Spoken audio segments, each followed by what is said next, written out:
नमस्कार साथियों, स्वागत आप सभी का आप ही के अपने YouTube channel DMV classes Rajasthan पर। साथियों, हम राजस्थान के दुर्गों को लेकर बात कर रहे थे और आज इसी श्रृंखला को आगे बढ़ाते हुए हम राजस्थान के एक महत्वपूर्ण दुर्ग के बारे में चर्चा करने जा रहे हैं साथियों। और आज हम बात करेंगे साथियों मेहरानगढ़ दुर्ग को लेकर। किसको लेकर साथियों? मेहरानगढ़ दुर्ग को लेकर हम बात करेंगे साथियों। आज का अपना दुर्ग है साथियों मेहरानगढ़ दुर्ग।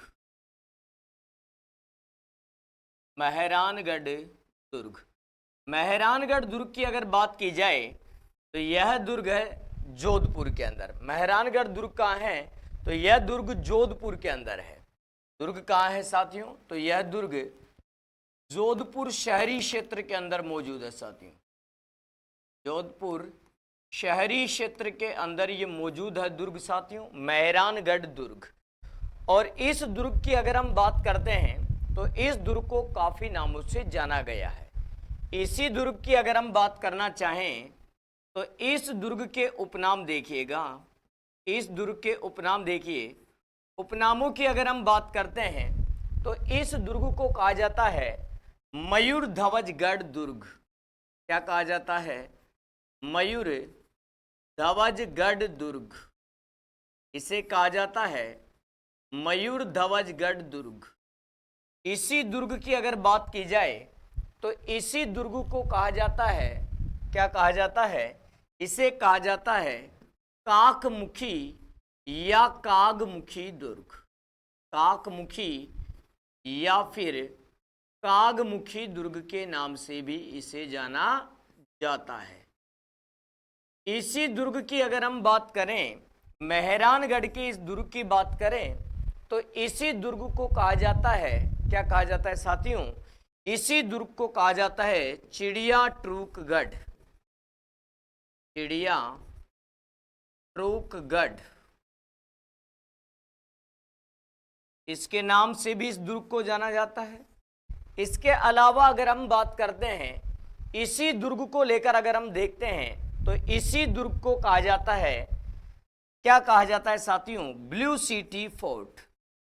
ब्लू सिटी फोर्ट,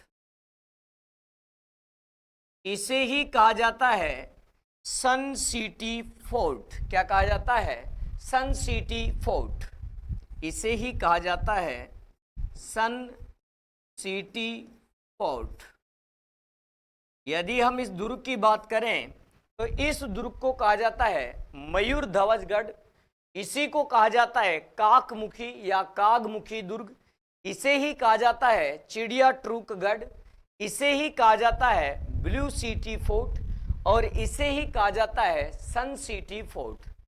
इसके अलावा अगर हम बात करते हैं, इसी दुर्ग को लेकर अगर हम देखते हैं तो इसी दुर्ग को कहा जाता है पंचेटिया फोर्ट।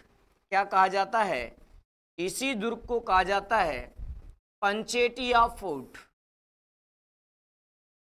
ये सारे के सारे नाम इस जोधपुर के किले के हैं। इन नामों से इस दुर्ग को जाना जाता है। यदि हम बात करना चाहें इस दुर्ग को लेकर, मेहरानगढ़ के किले को लेकर अगर हम बात करना चाहें, इस दुर्ग का जो निर्माता है साथियों, इसका जो निर्माण करवाया गया है, इसका निर्माण राव जोधा के द्वारा करवाया गया है। जोधपुर के इस दुर्ग का जो निर्माता है साथियों, वो कौन है? राव जोधा।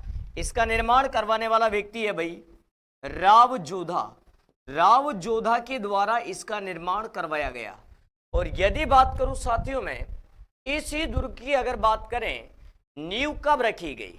तो इस दुर्ग की नींव रखी गई है साथियों, राव जोधा ने इसकी नींव रखी है 12 मई 1459 को। 12 मई 1459 को शनिवार के दिन, वार क्या था साथियों? शनिवार। शनिवार के दिन इस दुर्ग की क्या रखी गई है? नींव रखी गई है। तो हम बात करना चाहें मेहरानगढ़ के दुर्ग को लेकर तो 12 मई 1459 को इस दुर्ग की क्या रखी गई साथियों? नींव रखी गई। और किस दिन? वार क्या था साथियों? शनिवार। यदि हम बात करना चाहें इसी दुर्ग को लेकर, इस दुर्ग की अगर बात की जाए तो इस दुर्ग की जो नींव रखने वाला है साथियों, वो राव जोधा ने तो इसका निर्माण करवाया, लेकिन इस दुर्ग की जो नींव रखी गई है वो रिधि बाई लोक देवी करणी माता के द्वारा रखी गई। किसके हाथ से नींव रखी गई है? तो इस दुर्ग की नींव देखिएगा साथियों, इस दुर्ग की नींव रखी, किसने रखी इस दुर्ग की नींव? तो आप कहेंगे इस दुर्ग की नींव रिधि बाई ने रखी, जिसे हम करणी माता के नाम से जानते हैं। करणी माता ने, रिधि बाई ने इस दुर्ग की क्या रखी है साथियों? नींव रखी है। और ये जो करणी माता है साथियों, ये जोधपुर में ही एक स्थान पड़ता है सुआप। यह सुआप जोधपुर की रहने वाली थी, यानी कि सुआप में इनका क्या हुआ था साथियों? जन्म हुआ था। तो सुआप जोधपुर में इनका जन्म हुआ, करणी माता का, रिधि बाई का, और इन्हीं के हाथ से इस किले की क्या रखी गई साथियों? नींव रखी गई। किसके हाथों से रखी गई है नींव साथियों? तो रिधि बाई के हाथों से इसकी नींव रखी गई है। यदि हम बात करते हैं साथियों इस दुर्ग को लेकर, तो इस दुर्ग की नींव के निर्माण, मतलब इस दुर्ग की जब नींव रखी गई साथियों, इस किले का जब निर्माण किया गया, उस समय एक जिंदे व्यक्ति की बलि दी गई, और जिस जिंदे व्यक्ति की बलि दी गई उसका नाम था राजा राम मेघवाल या राजिया मेघवाल। इसकी जिंदा बलि दी गई है इस दुर्ग की नींव में। तो ध्यान रखिएगा, इस दुर्ग की नींव में, इस दुर्ग की नींव में राजा राम मेघवाल की जिंदा बलि दी गई।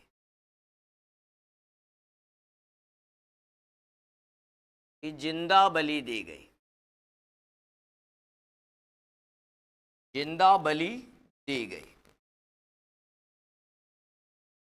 तो किले की जब अगर बात करें साथियों, नींव भरी गई, उस समय किस व्यक्ति ने जिंदा बलि दी? तो आप कहेंगे राजा राम मेघवाल ने स्वेच्छा से जिंदा बलि दी साथियों। तो ये जनरल परिचय था साथियों इस दुर्ग का। इसे मयूर ध्वजगढ़, काकमुखी दुर्ग, चिड़िया ट्रूक फोर्ट, इसे ही कहते हैं ब्लू सिटी फोर्ट, इसे ही कहते हैं सन सिटी फोर्ट, इसे ही कहते हैं पंचेटिया फोर्ट। राव जोधा ने इस किले का क्या करवाया साथियों? निर्माण करवाया, और रिधि बाई करणी माता के द्वारा इस दुर्ग की क्या रखी गई साथियों? नींव रखी गई। और यदि हम बात करते हैं इस दुर्ग में किस व्यक्ति की जिंदा बलि दी गई साथियों नींव में, तो उस व्यक्ति का नाम है साथियों राजा राम मेघवाल। क्या नाम है साथियों? राजा राम मेघवाल। आगे अगर हम बात करते हैं साथियों, तो देखिएगा,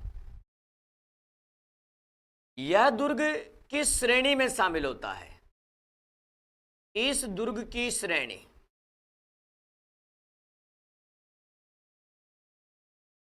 ध्यान रहे, इस दुर्ग की श्रेणी की अगर बात की जाए तो यह पर्वत श्रेणी में शामिल होता है। इसके अलावा अगर बात करें तो यह गिरी दुर्ग की श्रेणी में शामिल होता है। इसके अलावा अगर बात करते हैं तो यह दानवन दुर्ग की श्रेणी में शामिल होता है। ध्यान रहे, यह पर्वत दुर्ग की श्रेणी में शामिल होता है, यह गिरी दुर्ग की श्रेणी में शामिल होता है, और यह दानवन दुर्ग की श्रेणी में शामिल होता है। इस दुर्ग की अगर हम बात करते हैं तो इस दुर्ग के बारे में प्रसिद्ध कहावत कथन क्या है? इस जोधपुर के किले के प्रसिद्ध स्टेटमेंट क्या है, कथन क्या है? तो देखिएगा, प्रमुख कथन,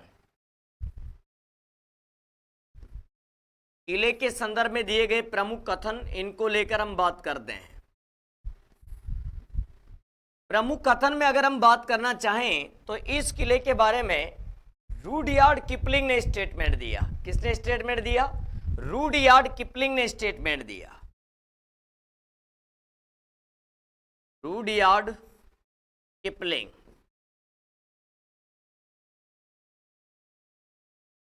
रूडयार्ड किपलिंग ने स्टेटमेंट दिया। और हम रूडयार्ड किपलिंग की बात करें तो रूडयार्ड किपलिंग ने क्या कहा इस दुर्ग के बारे में? किपलिंग ने कहा इस दुर्ग का निर्माण किसने करवाया? इस दुर्ग का निर्माण परियों और फरिश्तों ने करवाया। यह कथन किसके द्वारा दिया गया? रूडयार्ड किपलिंग के द्वारा। क्या कहा साथियों किपलिंग ने? दुर्ग का निर्माण, दुर्ग का निर्माण परियों व फरिश्तों ने करवाया। परियों व फरिश्तों ने करवाया। इन्होंने कहा इस दुर्ग का निर्माण किसने करवाया है? इस दुर्ग का निर्माण परियों और फरिश्तों के द्वारा करवाया गया है। दूसरा जो कथन हमारे सामने आता है, दूसरे स्टेटमेंट की अगर हम बात करना चाहें तो वो स्टेटमेंट दिया गया है जैकलिन केविंग के द्वारा। क्या कहा जैकलिन केविंग ने? देखिएगा, जैकलिन केविंग, जैकलिन केविंग कहते हैं कि यह दुर्ग दुनिया का 8वां अजूबा है। क्या कहा इस दुर्ग को? दुनिया का 8वां अजूबा। यह दुर्ग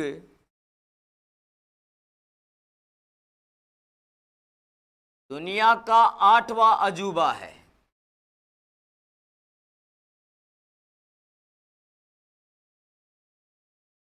यह क्या है साथियों? उसने कहा यह दुर्ग दुनिया का 8वां अजूबा है। ऐसा किसने कहा है? तो ऐसा कहा है भाई जैकलिन केविंग ने। एक कथन और आता है इसके बारे में, और वह कथन दिया गया है कर्नल जेम्स टोड साहब के द्वारा। कर्नल जेम्स टोड साहब की बात करें तो उन्होंने कहा कि इस दुर्ग के झरोकों पर बैठकर ही राव जोधा के वंशज अपनी संपूर्ण सल्तनत पर क्या रख सकते थे? निगरानी रख सकते थे। यह कथन किसके द्वारा दिया गया है? तो यह कथन दिया गया है कर्नल जेम्स टोड साहब के द्वारा। क्या कहा टोड साहब ने? देखिएगा,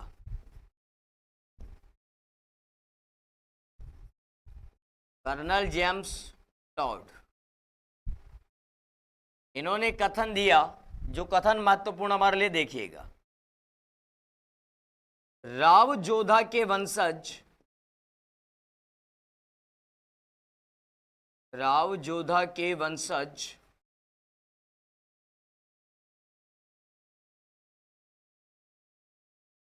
इस दुर्ग के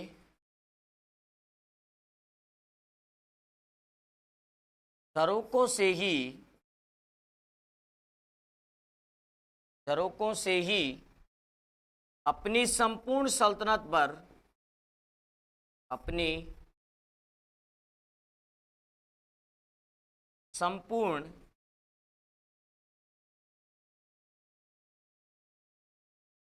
सल्तनत पर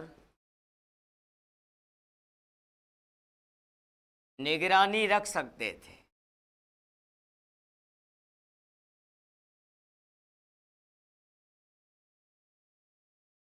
यह कथन किसके द्वारा दिया गया है? तो यह कथन दिया गया है कर्नल जेम्स टोड साहब के द्वारा। तो इस दुर्ग से संबंधित ये 3 कथन हमने देखे हैं। किपलिंग ने कहा इस दुर्ग का निर्माण भूत किसने करवाया? परियों फरिश्तों ने। और किपलिंग ने किसके लिए कहा है साथियों कि इस दुर्ग का निर्माण भूतों और प्रेतों ने करवाया है? तो यह कथन दिया गया था तारागढ़ दुर्ग बूंदी के लिए। तो भूतों प्रेतों ने निर्माण करवाया तारागढ़ बूंदी के लिए, कहा किपलिंग ने। और परियों फरिश्तों ने निर्माण करवाया, ये किसके लिए कहा है? ये मेहरानगढ़ के लिए कहा है।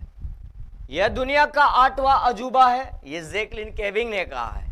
और टोड साहब ने कहा कि जोधा के वंशज इस दुर्ग के झरोकों से ही अपनी संपूर्ण सल्तनत पर क्या रख सकते थे?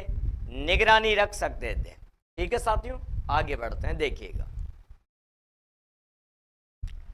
यदि हम बात करते हैं इसी मेहरानगढ़ के किले को लेकर अगर बात करते हैं, तो इस दुर्ग की प्रमुख इमारतें और प्रमुख इमारतों के साथ हम बात करते हैं किले की प्रमुख तोपें।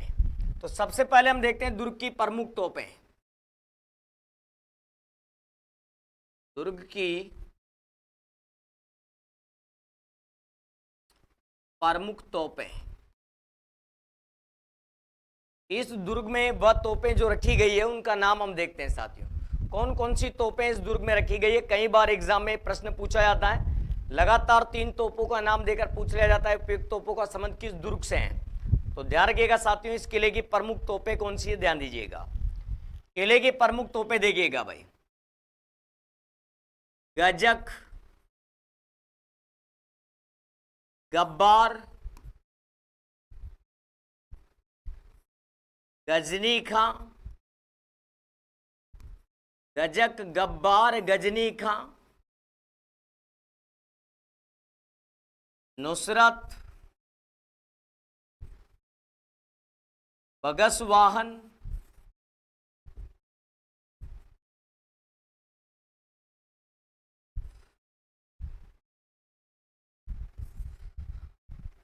नागफली,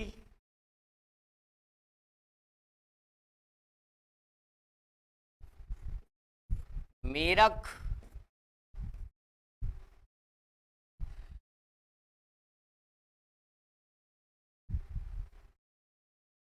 मुल्क मैदान,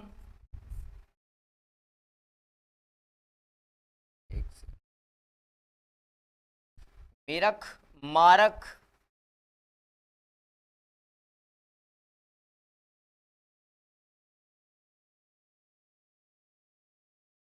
के अलावा बिच्छू बाण,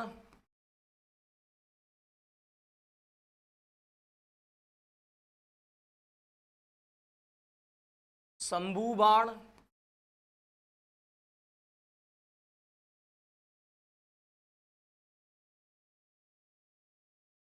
कड़क बिजली,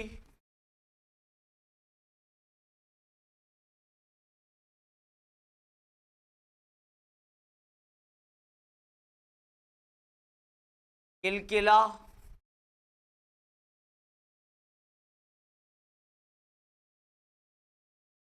व्याधि,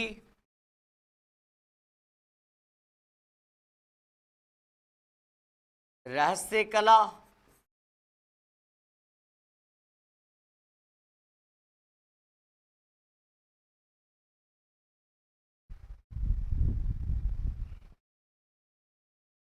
गजक तोप है, गब्बार तोप है, गजनी खां है, नुसरत है, बगस वाहन है, नागफली है, इसके अलावा मीरक है, मारक है, बिच्छू बाण है, तंबू बाण है, कड़क बिजली है, किलकिला है, व्याधि है, रहस्य कला है। ये सारी की सारी इस दुर्ग की क्या है साथियों, प्रमुख तोपें हैं जो आपके सामने लिखी हुई है। अब हम बात करते हैं साथियों इसी दुर्ग की प्रमुख इमारतों को लेकर। देखिएगा इस दुर्ग की प्रमुख इमारतें,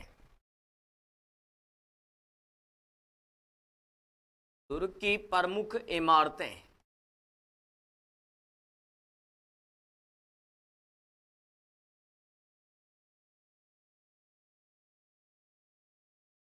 इस दुर्ग का सबसे महत्वपूर्ण जो साथियों इंपोर्टेंट फैक्ट होने वाला है हमारे सामने इमारतों में, वो ध्यान रखिएगा। यहां पर एक महल है साथियों, चोखेलाव महल।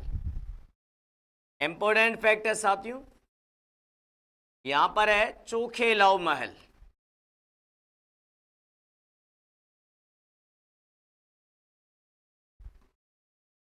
चोखेलाव महल, चोखेलाव महल इस दुर्ग में स्थित है। इसके अलावा अगर आप बात करते हैं इसी दुर्ग को लेकर, अगर आप बात करते हैं तो इसी में अजीत महल,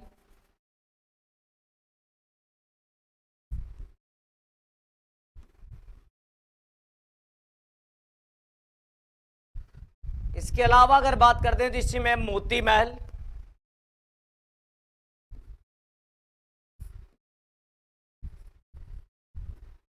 इसी में फूल महल,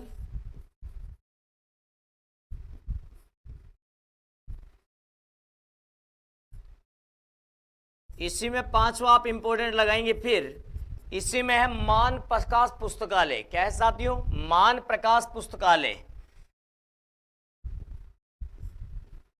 मान प्रकाश पुस्तकालय।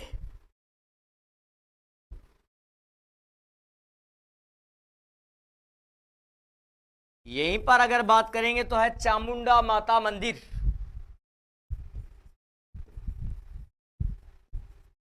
चामुंडा माता मंदिर।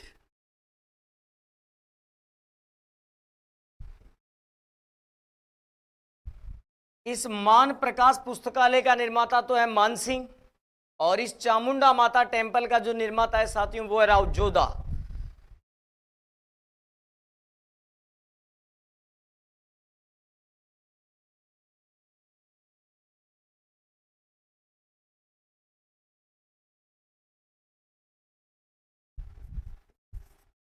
इसी दुर्ग की अगर बात करते हैं साथियों, तो इसी दुर्ग में है साथियों कुंज बिहारी मंदिर।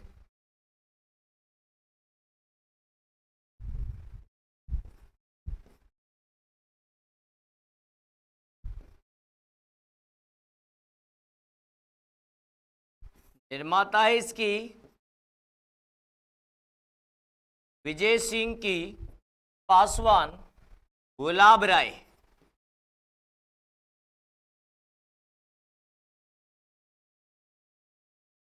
इसके अलावा अगर आप बात करते हैं इसी दुर्ग में अन्य इमारतों में बात करेंगे अगर आप, तो यहां पर है घनश्याम जी का मंदिर।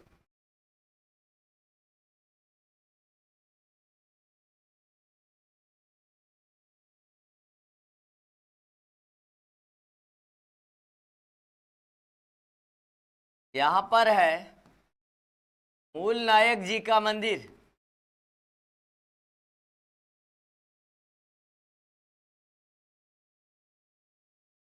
यहां पर है साथियों घनश्याम मंदिर।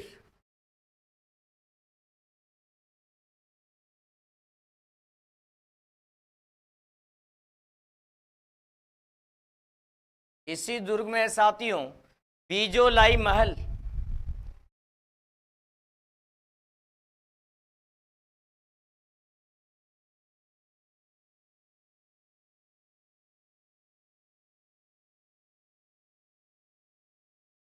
यह भी साथियों यहां पर स्थित है। इसके अलावा अगर बात करेंगे, यहां पर है रानी सागर झील।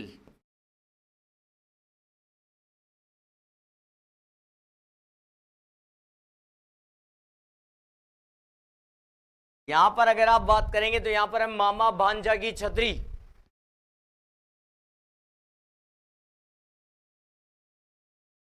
मामा भांजा की छतरी इस दुर्ग में मौजूद है, जिसे धन्ना और दिया की छतरी भी कहते हैं भाई।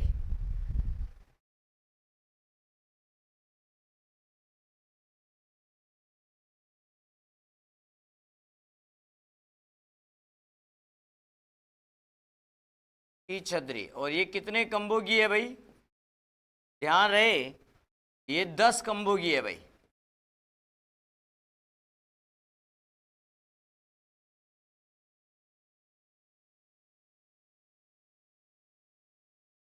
दस खंभों की छतरी है, यह भी यहां पर मौजूद है भाई। तोखेलाव महल है, अजीत महल है, मोती महल है, फूल महल है, मान प्रकाश पुस्तकालय है, चामुंडा माता का मंदिर है, कुंज बिहारी मंदिर है, घनश्याम जी का मंदिर है, मूल नायक जी का मंदिर है, घनश्याम मंदिर है, बिजोलाई महल है, रानी सागर झील है, मामा भांजा की यहाँ पर क्या है साथियों छतरी है। इसके अलावा अगर आप बात करते हैं इसी दुर्ग को लेकर अगर आप बात करना चाहें, इसी दुर्ग में अन्य इमारतों को लेकर अगर आप बात करना चाहें, तो और क्या चीजें मिलने वाली है साथियों, ध्यान दीजिएगा। जोधपुर जो रियासत रही है साथियों, उसमें जितने भी राजा हुए, उनमें जोधा के बाद अगर वास्तुकला का सबसे ज्यादा विकास हुआ तो वो यहीं हुआ। तो अगर बात करें साथियों तो यहीं पर है चांद बावड़ी। लेकिन राजस्थान की प्रसिद्ध चांद बावड़ी आबानेरी दौसा में है साथियों। यहां पर भी क्या है, एक चांद बावड़ी है। लेकिन आपको ध्यान रहे, नोट लगाकर ऐड कर लेना साथियों, राजस्थान की जो प्रसिद्ध चांद बावड़ी है वो आबानेरी दौसा में है। राजस्थान की प्रसिद्ध चांद बावड़ी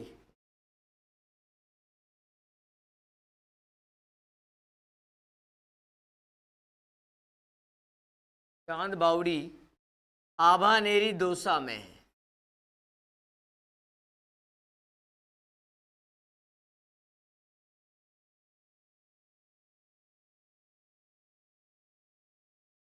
प्रसिद्ध चांद बावड़ी जो है राजस्थान में, कहां पर है भाई?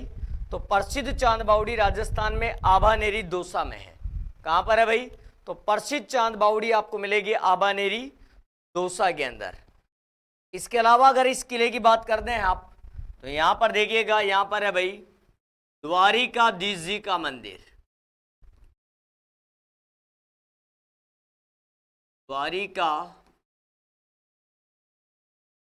जी का मंदिर।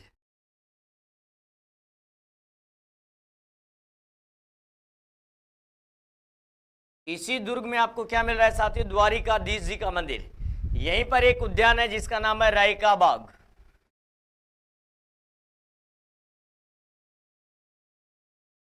रायका बाग उद्यान।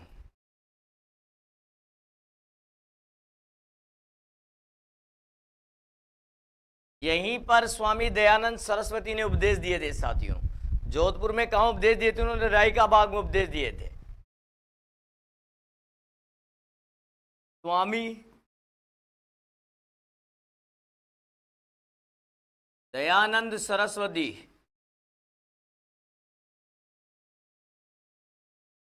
ने यहीं पर उपदेश दिए।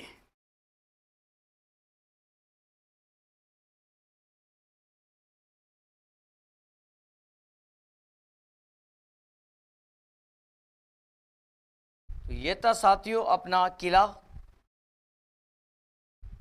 मेहरानगढ़ का किला, जिसको लेकर हमने विस्तृत रूप से आपसे बातें करी है। अगली जो बात करेंगे साथियों हम नेक्स्ट क्लास में करेंगे। आज के लिए इतना ही काफ़ी है। मिलते हैं साथियों फिर नेक्स्ट। जय हिंद, जय भारत।